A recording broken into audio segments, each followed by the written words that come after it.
안녕하십니까? 다니엘 연구 세미나 그 마지막 시간에 오신 여러분들을 진심으로 환영합니다. 우리는 지금까지 다니엘서에 기록된 파노라마 같은 예언들을 함께 연구해 왔습니다. 참으로 하나님의 말씀 성경은 놀라운 계시임에 틀림이 없습니다. 시작부터 미래를 꿰뚫어 보시는 하나님, 당신의 백성들을 진리의 길로 인도해 주시기 위하여 앞으로 일어날 사건들을 상세하게 보여주시는 하나님을 우리가 잘 배워왔습니다. 이 다니엘서는 이 지구의 역사를 바벨론 시대부터 예수께서 재림하실 시기인 바로 우리가 살고 있는 이 시대까지의 모든 중요한 사건들을 확실하게 조명하여 주고 있는 것입니다. 하지만 이 성경 예언의 사건들은 하나님께서 인류의 구원을 어떻게 인도하시고 어떻게 구원하시는가 하는 구속사적인 면에서 사건들을 다루고 있는 것이지, 그 지구의 역사 그 자체를 설명하기 위해서 사건들을 다루고 있는 것은 아닙니다.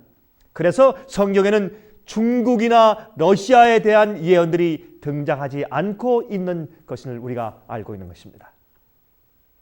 우리는 지난 시간에 다니엘 11장 마지막 절들인 40절부터 45절까지에 기록된 이 세상 그 마지막 예언에 대해서 함께 연구해 보았습니다. 오늘 이 시간에는 다니엘 예언 연구 세미나의 그 마지막 시간으로서 지구 역사의 마지막 환란과 또한 우리의 준비에 대해서, 그리고 간단한 예언들의 반복들을 다룬 12장을 함께 공부할 차례가 되었습니다. 성경 예언은 우리 하나님께서 오늘도 살아계셔서 지구 역사의 흐름을 주관하시고 계시다는 사실을 확인시켜 주고 있는 것입니다. 이 세상 역사가 우연히 꼴지워지고 있는 것처럼 보일지 모르지만 하지만 하늘의 하나님께서 역사를 붙잡고 계신 것입니다. 결국은 하나님의 성도들이 승리할 것입니다. 자, 이제부터 본문에 들어가서 읽어보면서 말씀을 함께 연구해 보도록 하십시다. 먼저 다니엘 12장 1절부터 3절까지만 먼저 읽고서 해석해 보도록 하겠습니다. 그때에 내 민족을 호위하는 대군 미가엘이 일어날 것이요 또 환란이 있으리니 이는 개국 이래로 그때까지 없던 환란일 것이며 그때 내 백성 중 무릇 책에 기록된 모든 자가 구원을 얻을 것이라. 땅의 티끌 가운데서 자는 자 중에 많이 깨어 영생을 얻는 자도 있겠고 수욕을 받아서 무궁히 부끄러움을 입을 자도 있을 것이며 지혜 있는 자는 궁창의 빛과 같이 빛날 것이요 많은 사람을 옳은 대로 돌아오게 한 자는 별과 같이 영원토록 비추리라 라고 말씀하고 있습니다. 참 놀라운 말씀이죠. 여러분이 성경 말씀은 주의 말씀이고 특별히 다니엘과 요한계시록 예언은 틀림없는 주님의 예언이고 반드시 성취를 보고 있는 것입니다. 여러분, 다니엘 12장은 시작하기를 그때 하나님의 백성들을 보호하기 위하여 미가엘이 일어날 것이라 라고 말씀하고 있습니다. 왜냐하면 개국 이래로 없던 환란이 일어날 것이기 때문에 그렇다라고 설명하고 있는 것입니다. 그런데 여기에서 그때에 라고 말씀한 그때는 어느 때인지에 대해서 우리가 먼저 이해하고 지나갈 필요가 있습니다. 그리고 또 미가엘이 누구인지 또한 개국 이래로 없던 환란이란 무슨 환란을 말하는 것인지를 먼저 우리가 알아보아야 할 것입니다. 우리가 다니엘 12장을 시작할 때 왜 그때에 라고 말씀을 했을까요? 물론 그것은 11장 마지막에 사건이 일어나는 바로 그때라는 뜻이겠죠? 그렇죠? 이 다니엘 11장 마지막 부분의 배경인 바로 그때에 라고 말씀을 하신 것입니다. 그렇다면 다니엘 11장 마지막 부분에 기록된 사건은 무엇이었습니까? 그것은 다름이 아니라 북방왕이 교황권이 분노하여서 나아가서 하나님의 참 백성들을 죽이기 위하여 예언의 표현 그대로 도륙하기 위해서 공격할 때인 것을 우리가 배웠습니다. 바로 그러한 일이 생길 때, 마지막 환란과 마지막 핍박이 생길 때, 그때에 다시 말해서 짐승의 환란이 생길 때 그때 미가엘이 다니엘의 백성들을 보호하기 위해서 일어난다고 했습니다. 이것은 다니엘의 백성인데 그렇다면 유대인들 말하는 것입니까? 아닙니다. 여러분, 마지막 시대에 유대인들만 보호받는 것이 아니죠. 지금의 유대인들은 사실은 예수를 믿는 사람들이 별로 없지 않습니까? 다니엘과 같은 품성을 가지고 다니엘처럼 하나님께 충성을 다하며 다니엘처럼 성경의 진리를 믿는 자들을 의미하는 것입니다. 그래서 하나님께서 내 민족을 호위할 미가엘이 일어날 것이라고 성경에 기록하고 있는 것입니다. 앞으로 이제 곧 하나님의 백성들을 향한 마지막 핍박이 올 것입니다. 마치 중세기에 수천만 명이 순교당했던 당시의 핍박 같은 환란이 곧 다시 우리에게 일어나게 될 것입니다. 그러면 그때 주의 백성들을 보호하기 위하여 일어날 미가엘은 누구입니까? 여러분, 이 미가엘은 다른 분이 아닌 바로 예수 그리스도 자신을 의미하는 것입니다. 예수께서 마귀와 더불어 싸울 때의 다른 이름이 바로 미가엘입니다. 여러분, 미가엘이란 히브리 말로서 누가 여호와와 싸우겠느냐, 아니면 누가 여호와와 같으뇨, 그런 뜻입니다. 여러분, 여호와 하나님 이외에는 가질 수 없는 이름이 아니겠습니까? 미가엘이라는 이름이 쓰여진 다른 성경절들을 찾아서 보면 우리가 더 확실하게 알 수가 있는 것입니다. 요한계시록 12장 7절과 8절에 다음과 같이 말씀했습니다.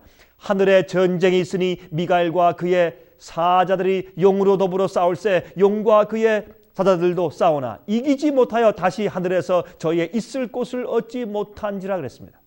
또한 유다서 9절에 말씀하기를 천사장 미가엘이 모세의 시체에 대하여 마귀와 다투어 변론할 때에 감히 회방하는 판결을 쓰지 못하고 다만 말하되 주께서 너를 꾸짖으시기를 원하노라 하였거늘 라고 말씀했습니다.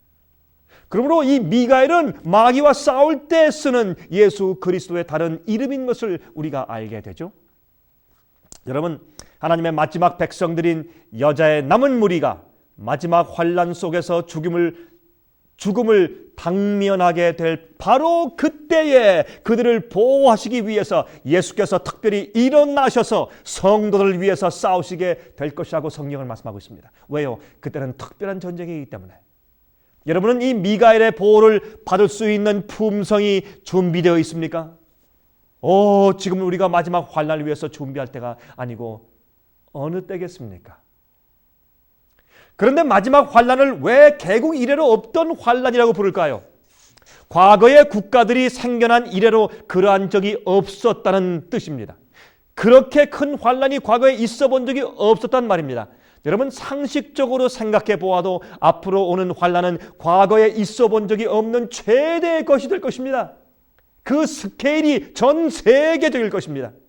일일 생활권 안에 들어와 있는 그 교통과 통신의 발달로 더욱더 그러할 것입니다.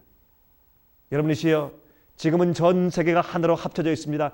서로 하루 동안에 왔다 갔다 할 수 있습니다. 그렇기 때문에 앞으로 있는 환란은 전 세계적이어 더 크게 될 것입니다. 또 인간성이 잔인해질 대로 잔인해졌습니다. 그러한 인간성 때문에 더할 것입니다. 또한 악랄해진 핍박과 증오의 방법들을 좀 보십시오. 앞으로의 환란은 참으로 엄청날 것입니다. 이렇게 마귀가 주의 참 백성들을 미워해서 진리를 미워해서 마지막 환란을 불러올 때 여러분들은 그날 어디 계실 것입니까? 여러분들은 그날 서서 주님의 보호를 받을 수 있는 품성이 준비되어 있습니까? 여러분, 그래서 예수님께서 일어나셔서 당신의 자녀들을 보호해 주셔야 되는 것입니다. 그런데 다니엘 12장 1절의 이 환란이라는 단어의 의미는 육신적인 고난보다는 정신적인 고뇌, 정신적인 괴롭힘을 당하는 의미가 더 많이 포함된 말인 것을 여러분께서 알으셔야 합니다.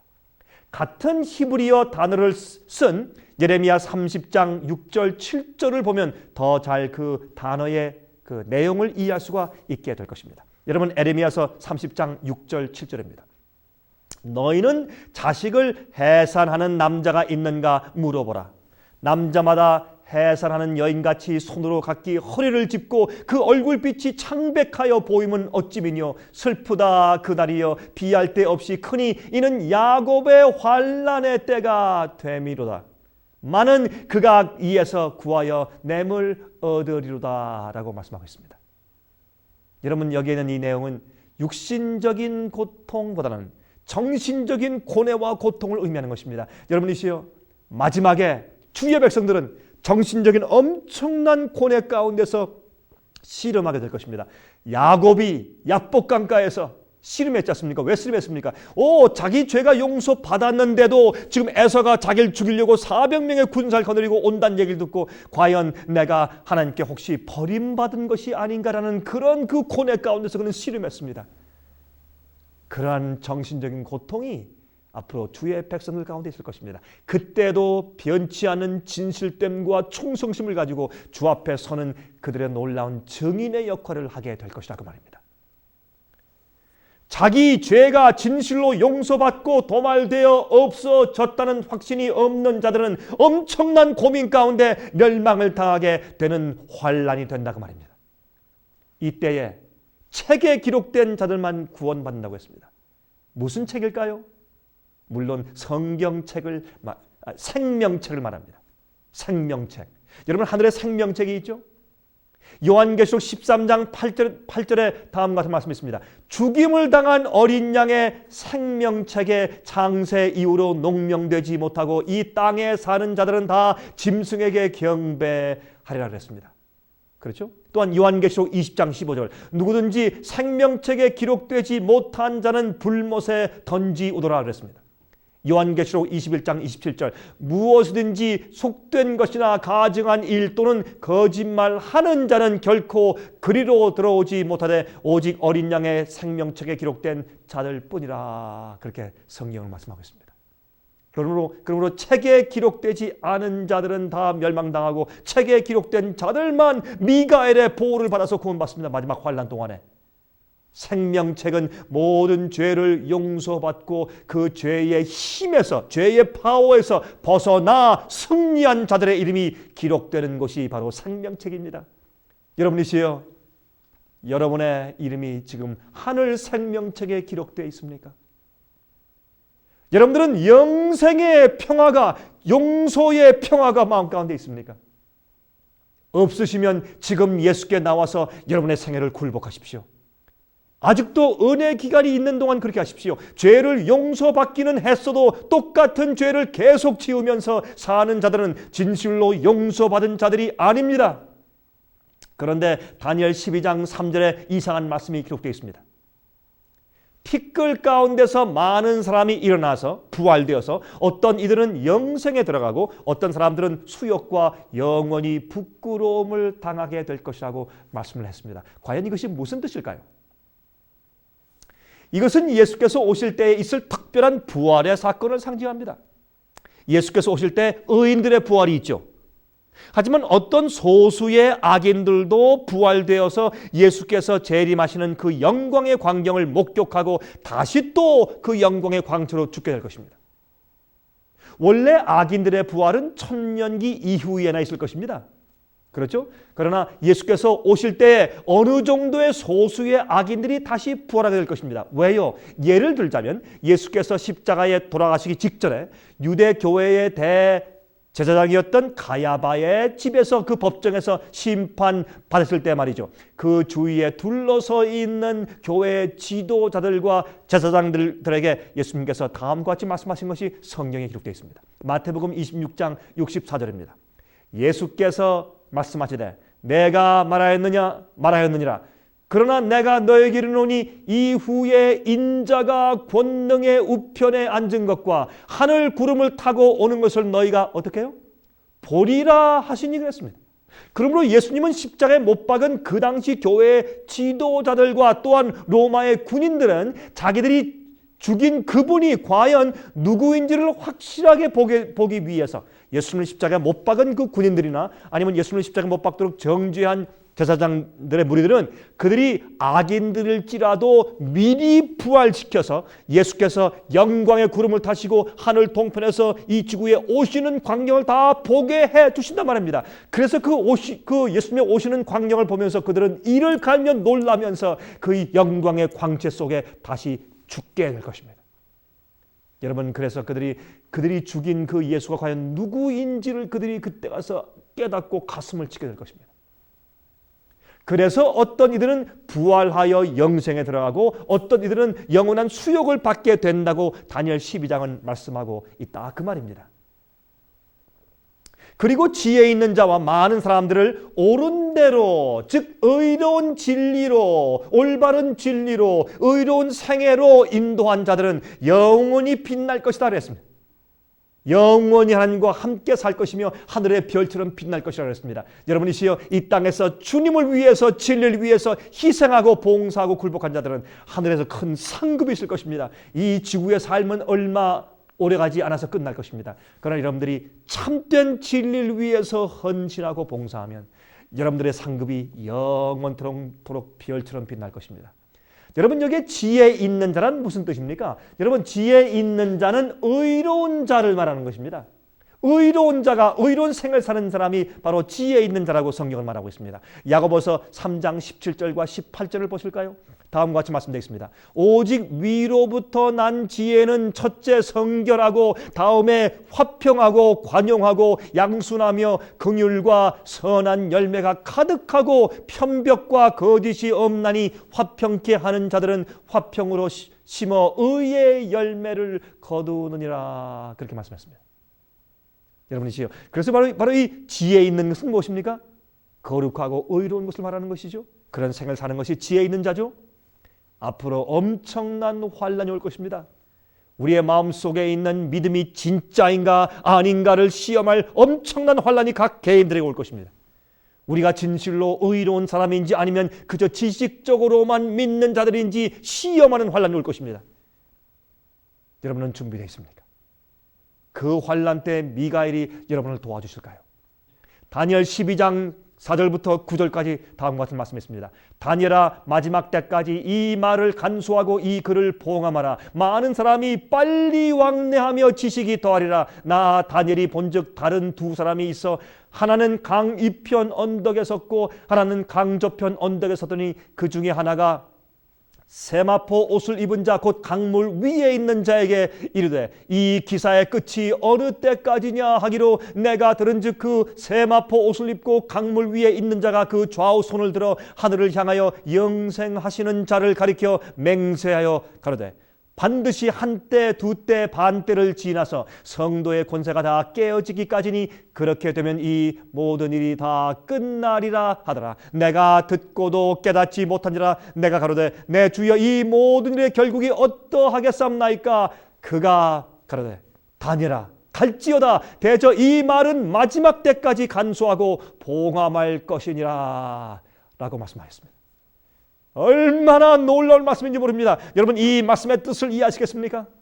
자, 이제부터 여러분에게 이 말씀의 뜻을 좀 설명해 드리도록 하겠습니다. 이 예언을, 다니엘서를 마지막 때까지 봉함하고 닫아두라고 했습니다. 왜요? 그 당시에는 이해할 수가 없으니까. 이 예언들은 마지막 시대에 관한 것이기 때문에 그런 것입니다. 여러분, 언제가 마지막 시대입니까? 마지막 시대가 되면 많은 사람들이 빨리 왕래하며 지식이 더할 것이라고 예언하고 있는 것입니다. 물론 이것은 엄청난 고통의 교통의 발달을 의미하죠. 빨리 다니는 것. 하지만 많은 사람들이 마지막 시대가 되면 빨리 서로 교통하면서 이 다니엘서의 예언을 연구하게 될 것과 이 예언들에 대한 깨달음과 지식이 더할 것에 대한 내용이 이 가운데 사실 포함되어 있는 말씀입니다. 하지만 이 예언은 또한 마지막 시대에 있게 될 과학과 교통의 발달을 의미하지요. 인류는 1800년도 말기까지는 과학적인 발명보다는 예술적인 발견, 즉 미술, 건축, 문학, 음악에 대한 발견에 더 많은 관심이 있었습니다. 하지만 마지막 시대를 접어들면서 갑자기 과학적인 발명의 시대가 도래하게 된 것입니다. 여러분, 제임스 와트의 증기기관이 발명되더니 자동차가 나오게 되고 나아가서는 하늘을 나는 비행기가 발명되고 나중에는 우주를 도는 인공위성이 발명되고 로켓을 쏘아서 발사해서 우주를 도는 시대가 되어버리고 말았단 말입니다. 그런데 지난 약 100여 년 동안 인류는 갑자기 놀라운 과학 문명 시대를 만들어내게 되었습니다. 여러분, 하지만 인간은 말이죠, 아브라함 시대부터 지난 한 100년 전까지만 해도 마차를 타고 계속 달리는 그런 속도로 세상을 여행했지 않습니까? 예수님의 시대에도 말을 타고 달렸습니다. 종교개혁 시대에도 말을 타고 달렸습니다. 그 수천 년 동안 인류는 계속해서 말을 타고 달리는 속도로만 교통했습니다. 하지만 성경의 예언대로 마지막 시대가 되자마자 사람들이 갑자기 어떻게 해요? 빨리 왕래하기 시작했습니다. 빨리 달리며 여행하기 시작했습니다. 교통의 속도가 엄청나게 갑자기 증가됐습니다. 성경을 말하는 마지막 때가 되면 너는 마지막 때까지 다니엘서 예언을 좀 봉함해 두어라. 지금은 잘 이해가 안 될 것이다. 그러나 마지막 시대 가서 교통이 빨라지고 갑자기 지식이 증가하고 과학의 힘이 증가하는 그때 마지막 때가 되었을 때 그때 사람들이 드디어 이 말씀을 이해하게 된다. 그때는 이제 말세다. 그렇게 말씀하신 것입니다. 여러분, 이렇게 마지막 시대 정말로 지식이 놀랍게도 증가하기 시작한 것입니다.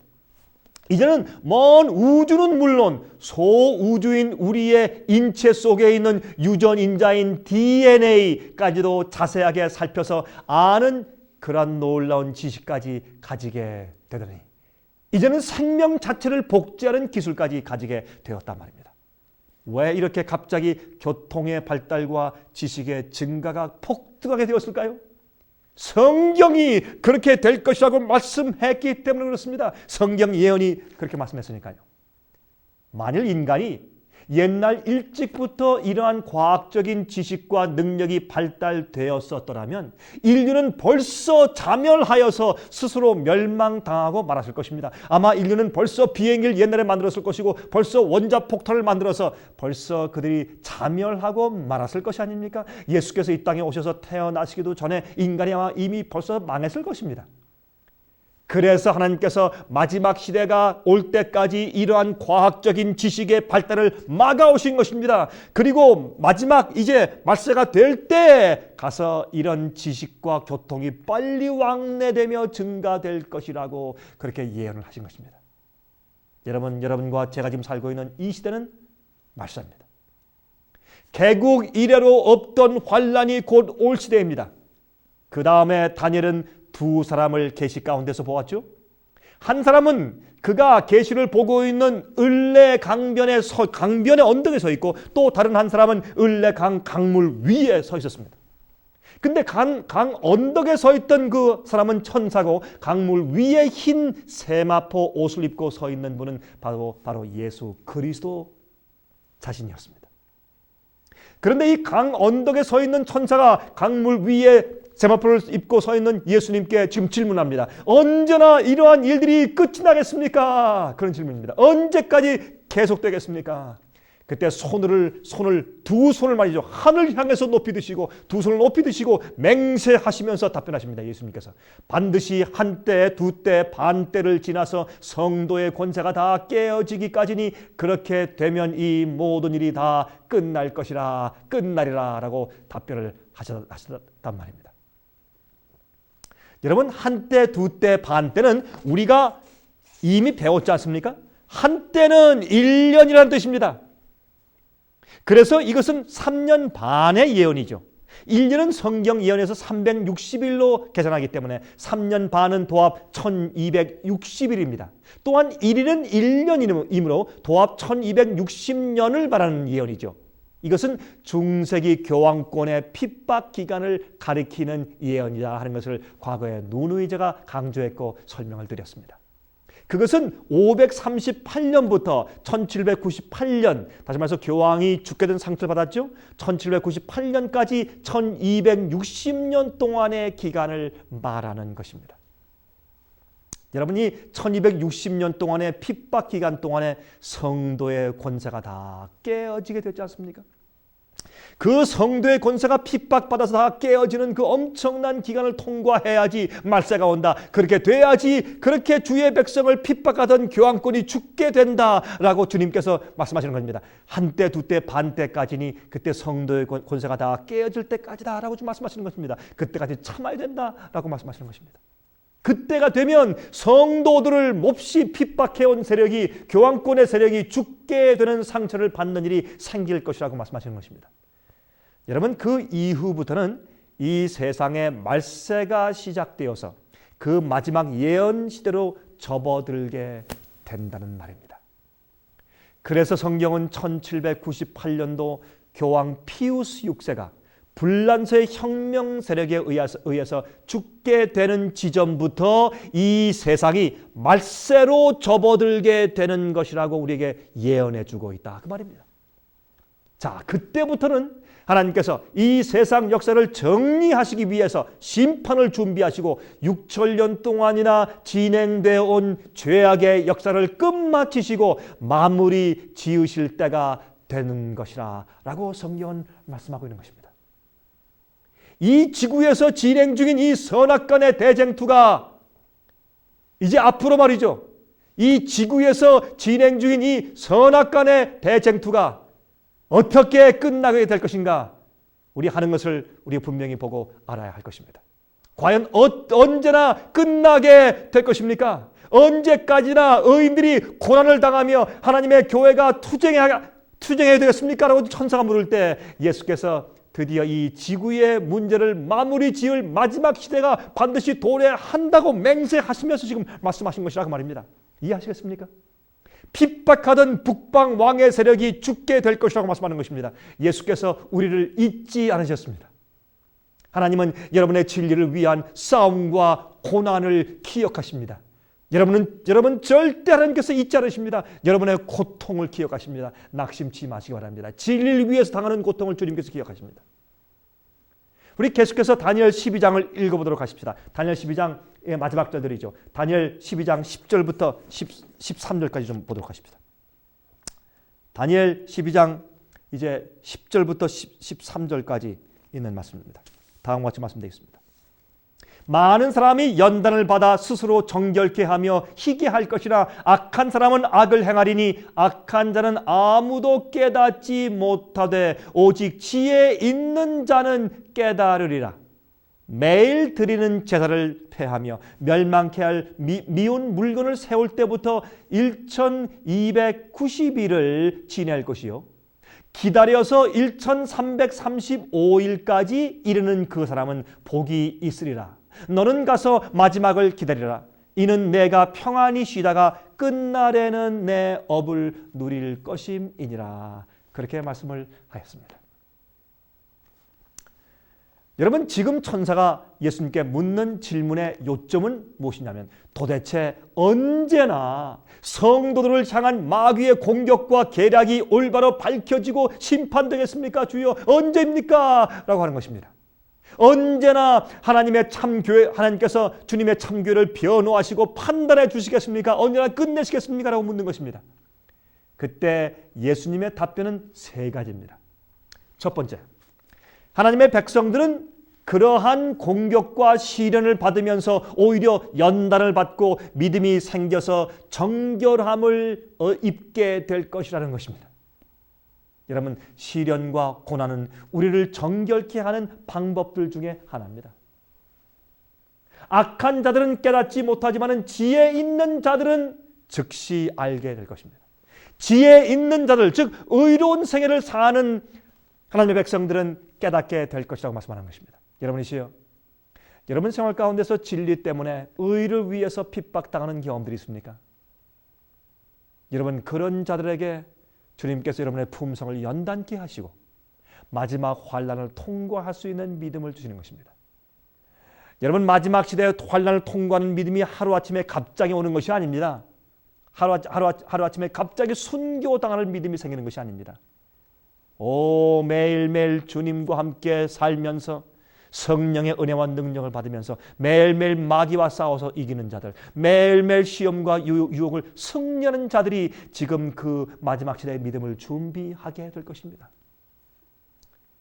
두 번째 말씀은 매일 드리는 제사를 폐하며 멸망케 할 미운 물건을 세울 때부터 1290일을 지낼 것이라고 말하는 것입니다. 여러분, 매일 드리는 그 제사를 폐한다는 것은 두 가지 해석이 가능합니다. 첫 번째는, 한 가지는 하늘 성소에서 진행 중이신 예수 그리스도의 매일의 성소 봉사 사업을 폐하고 이 지상교회에서 신부 제도를 만들고 죄를 용서하는 일을 교회에서, 이 땅 지상교회에서 하면서 하나님께서 복음으로 인간들을 구원하시는 일을 오류, 잘못된 진리로 막는 일을 하고 있는 로마 교회의 교황권의 일을 말하는 것이요. 그것이 매일 드리는 제사를 폐하는 일이라고 설명하는 것이요. 또 두 번째 그 해석은 사실 매일 드리는 제사라고 말할 때 그 제사라고 하는 단어는 원래 원어 히브리상으로 없는 것입니다. 그래서 매일, 다시 말해서 즉 항상 있어온 것을 폐하고 그런 뜻이라는 것입니다. 그래서 다시 말해서 지금까지 로마 교황권이 일어나기 전까지 항상 있어온 이교 로마 제국의 세력을 패서 없애고 교황권의 세력이 일어나서 로마 판도를 다스리게 된다. 그렇게 교황권이 들어선다는 의미로 해석한다는 것입니다. 어쨌든 이 두 가지 해석 다가 교황권의 설립을 의미하는 것입니다. 그러므로 교황권이 정식으로 교회 안에 설립되는 시기로부터 시작해서 1290일, 즉 1290년이 지나면서 마지막 시대가 도래할 것이요 라고 말하는 것입니다. 또한 교황권이 죽게 되는 상처를 받는 때가 드디어 그때 이르러 올 것이다 라고 말하는 것입니다. 여러분, 교황권이 확립된 시기는 우리가 배웠듯이 AD 538년입니다. 여러분, 헤룰라이, 반달, 오스트로고스 이 세 족속을 다 완전히 새 뿔을 뽑아버리고 완전히 교황권이 로마의 교회 감독이 교황권으로 자리를 잡고 일어나서 세계 교회의 감독이 되는 이제 그런 시기가 AD 538년이죠. 그래서 1260년 동안 다스립니다. 언제까지요? 1798년도에 피우스 6세가 붙잡혀서 죽게 될 때까지 다스리지 않습니까? 그런데 여기서는 말이죠. 1290년이라고 언급합니다. 1260년이 아니고 30년이 더합니다. 왜 그렇습니까? 그것은 교황권이 확립되기 시작한 해인 AD 508년으로 거슬러 올라가서 적용시키는 예언입니다. 물론 사실상 교황권은 AD 538년도에 그 세력이 확립되었지만은 그렇게 된 원래 동기와 계기는 그 30년 전인 AD 508년도에 생겼습니다. 508년도에 불란서의 클로비스 황제가 이교도에서 천주교회로 개종해 오면서 로마 교회의 감독인 미래 교황에게 충성을 맹세했습니다. 그것은 그 당시에 가장 강력한 군사력을 가지고 있었던 불란서가 교황의 편에 서게 됨으로써 온 세상과 온 교회를 다스리고 주관하는 실제 세력을 얻게 된 셈이 되는 것입니다. 그래서 어떤 사람들은 교황권의 확립의 시기를 508년부터 시작된 것이라고 주장하는 것입니다. 그러므로 이 시점에서부터 본다면 1260년이 아니라 1290년으로 조금 더 긴 기간으로 볼 수 있는 것입니다. 그래서 성경은 이 멸망에 가증한 물건인 교황권이 사람들에게 오류를 가르쳤으며 거룩한 하나님의 성소와 진리를 멸망에 가증한 것으로 대치시킨 세력이기 때문에 성경은 그 세력을 멸망에 가증한 것이라고 또는 참남된 것이라고 부르고 있는 것입니다. 이 멸망에 가증한 세력이 언제예요? 1290년이 지난 다음에 508년도에 불란서의 클로비스 황제가 충성을 맹세하고 천주교인이 되어서 교황권을 이제 도와주겠다고 나선 다음부터 세계를 정복할 수 있는 그런 계기가 마련된 것입니다. 그때부터 1290년이 지날 때까지 1290년 동안 교황권이 세력을 세계를 다스린다 그런 말입니다. 그때까지 기다리라는 말입니다. 여러분, 그래서 성경은 1260년의 예언도 말씀하고 1290년의 예언도 반복해서 말씀하고 있는 것입니다. 여러분 아십니까? 옛날 불란서의 클로비스 황제가 이 교황권에게 굴복해서 교황권이 확립된 것처럼 오늘날 시대에는 이 세상에서 가장 군대 힘이 강한 미국이 교황권에게 굴복하고 있기 때문에 교황권의 세력이 이 세상의 가장 큰 세력으로 지금 부활하고 있는 것을 보지 않습니까? 그래서 이 멸망의 미운 물건을 세울 때부터 시작해서 1290년이 지나면 교황권이 죽는 일이 있을 것이고 말세가 시작되는 것이라고 말하고 있는 것입니다. 또한 기다려서 1335일까지 가는 사람들에게 무엇이 있다고요? 복이 있다고요. 무슨 복일까요? 자, 보십시오. 자, 그러면 508년 교황권이 확립된 시기부터 1290년을 계산하면 1798년도가 되지 않습니까? 그것은 1798년도에 교황권이 죽게 되는 예언을 조금 다른 각도에서 다시 강조해 주신 예언이죠. 1260년 말고 1290년을 또 강조해 주신 것입니다. 1798년도에 교황권이 죽게 될 것을 강조하시기 위해서. 또한 508년부터 시작해서 1335년을 계산해 보십시오. 그것은 508년부터 1335년을 계산하면 얼마가 됩니까? 1843년이 되지 않습니까? 바로 이때는 1843년도는 바로 이때가 전 세계적으로 예수께서 이 땅에 다시 오실 때가 되었다고 외치는 재림 운동이 한창 진행 중인 때였습니다. 여러분, 그 해에 재림 운동을 하던 지도자들이 그 이듬해인 1844년도에 하늘에서 아주 중대한 사건이 일어날 것이라는 2300주야의 다니엘의 예언을 깨닫고 우리가 배운 2300년에 대한 예언을 확실하게 이해하고 외치게 된 시기입니다. 그 확신케 된 그 정말 연합된 세력이 생긴 그때가 1843년도입니다. 다시 말해서 1843년도에 다니엘의 이 예언이 진실로 올바로 이해되기 시작한 해입니다. 이제 이 다니엘 예언을 좀 봉함하고 닫아두라. 지금은 이해 못한다. 훗날 먼 날 마지막 때에 대한 예언이다. 그러나 드디어 1843년도에 다니엘서에 대한 예언이 드디어 정말 올바로 펼쳐지고 이해되기 시작해서 정말 복을 받기 시작했습니다. 그래서 그때까지 기다리는 자들은 복이 있다고 말씀한 것입니다. 드디어 이 예언의 말씀이 이해되고 말세를 이해하게 되었습니다. 드디어 다니엘서의 중요한 예언들이 이해되는 사건이 오기 때문에 그런 것입니다.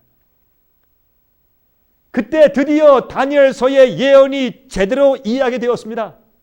그래서 다니엘아, 너는 가서 마지막을 기다리라. 이는 내가 평안히 쉬다가 끝날에는 내 업을 누릴 것이라 그랬습니다. 너는 이 예언들을 너의 때에는 이해가 잘 안 될 것이다. 나중에 마지막 말세에 가서야 하나님의 성도들이 드디어 내가 본 마지막에 대한 계시들을 그때 가서 드디어 이해하게 될 것이다. 너는 이제 가서 무덤에 가서 잠깐 쉬어라. 이제 마지막 시대가 되면, 말세가 되면 내가 내 업을 누릴 것이다. 다시 말해서 내가 보고 기록해둔 이 다니엘서 예언이 드디어 말세에 가서 그때 가서야 이해될 것이야. 지혜 있는 자들, 의로운 자들, 성결한 자들, 주의 말씀과 뜻과 계명대로 사는 사람들, 죄를 승리하는 사람들, 스스로 정결케 되는 자들에 의해서 이 예언의 말씀이 드디어 이해되고 감사케 될 것이다. 다니엘아, 수고했다. 너는 이제 내 할 일을 다 했으니 이제 가서 무덤에서 편히 쉬어라. 그렇게 말씀을 하시는 것입니다. 자, 이제는 우리의 차례가 되었습니다. 다니엘 선지자는 자기가 할 일을 하고 편히 쉬고 있습니다. 땅속에서. 그러나 이 예언들을 깨달은 마지막 시대에 살고 있는 사람들에게, 여러분과 저에게 책임이 있는 것입니다. 다른 사람들을 깨우고 진리로 인도할 책임이 있는 것입니다. 오류에서 건져낼 책임이 우리에게 있는 것입니다. 이제 이 말세를 살고 있는 우리가 바로 다니엘이 경고한 그 일을 해야 할 후보들인 것입니다. 이 시대는 봉함되었던 다니엘의 예언을 이해해야 할 시기인 것입니다. 여러분들이시여, 예수께서 속히 오십니다. 다니엘이 예언하여 놓은 모든 예언들이 거의 다 이루어졌습니다. 이제는 개국 이래로 없던 환란의 때가 곧 다가오고 있는 시점입니다. 여러분들이 요한계시록 세미나에서 배운 바로 그 짐승의 표의 환란이 다가오고 있는 시기가 되었단 말입니다. 이 세상에 살고 있는 모든 사람들을 시험하는 때가 되었다 그 말입니다. 지금은 깨어서 근신하여 하나님을 만날 준비를 할 때입니다. 여러분은 준비되어 있습니까? 개국 이래로 없던 환란, 정신적인 엄청난 고뇌가 있을 것입니다. 그러나 주님을 사랑하고 진리를 사랑하는 사람들은 그 고뇌를 이길 것입니다. 예수님께서 겟세마네 동산에서 가신 그 고뇌, 십자가에서 하나님 아버지께로부터 마치 버림받은 것 같은 그런 고뇌를 느끼셨습니다. 그러나 예수께서 믿음을 가지고 이겼습니다.